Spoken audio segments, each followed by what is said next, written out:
boys and girls. We are back for another lesson on force and motion. So our essential questions today that we're going to try to answer are, how can you tell which force is stronger, and how does force affect motion?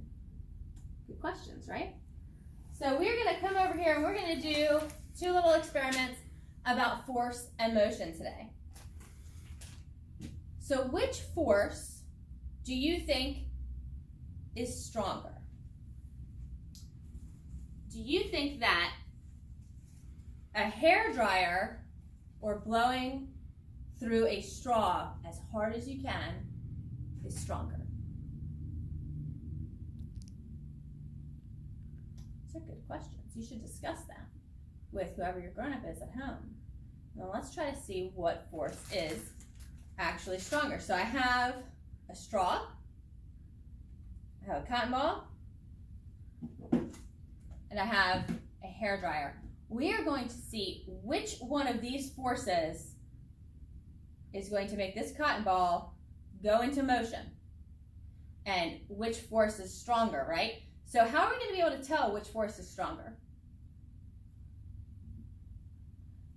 I think maybe we could tell because, what do you think? So maybe the cotton ball doesn't go as far, or do you think the cotton ball goes farther is a stronger force? Let's see. So I'm going to try my straw first, and we'll see what happens.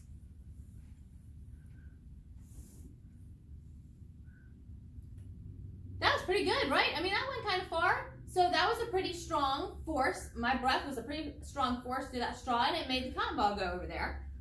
Now we will try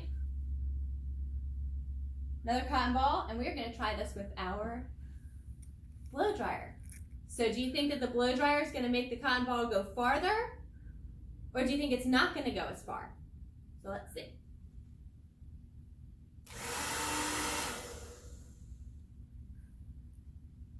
So if we look down here, we can see that the straw made the cotton ball go this far. The hairdryer made the cotton ball go way up here. So I think that tells us that our blow dryer was the stronger force because it made the cotton ball's motion further. It made it go further than me blowing through a straw. Interesting.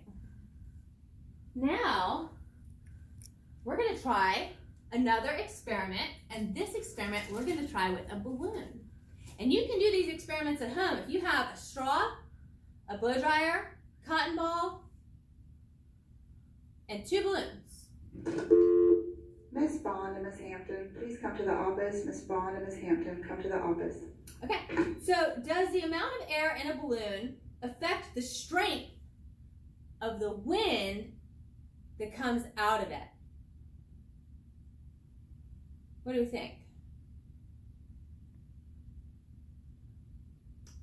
I mean, it sounds like it might, I think that maybe the more air that's in the balloon, the more force that air would have coming out of the balloon, and maybe that would make the motion of the balloon go farther. But let's find out. So I'm going to blow up one balloon just a little bit.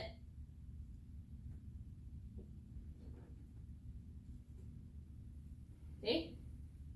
Now I'm going to let it go, and we're going to see what happens to it, okay? That didn't go very far at all, huh? Okay, so now let's try another balloon. Well, I can use the same balloon. So you really only need one balloon. I'm going to use the same balloon since it didn't go like anywhere. And I'm going to blow it up with more air, and we're going to see what happens to it this time.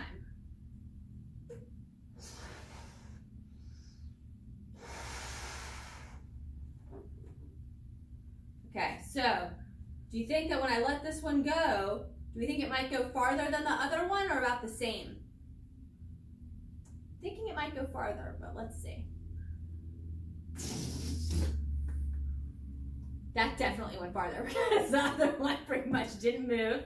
And that one blew all the way over there. So I want us to come back and think about our essential questions again. So how can you tell which force is stronger? Well, when we were doing these experiments, the stronger the force, the further the object that we put into motion went, right? So with the cotton ball, my blowing air through the straw, it made the cotton ball move, it made it go. But then when I turned on that blow dryer, because that was a pretty strong, a lot of wind coming out of that blow dryer, it definitely made that cotton ball go further, right? So how does force affect motion? Well, again, so I think the stronger the force, the more motion an object is going to have, like the longer it's going to be in motion. And we can try another experiment real fast. I'm going to grab a chair over here.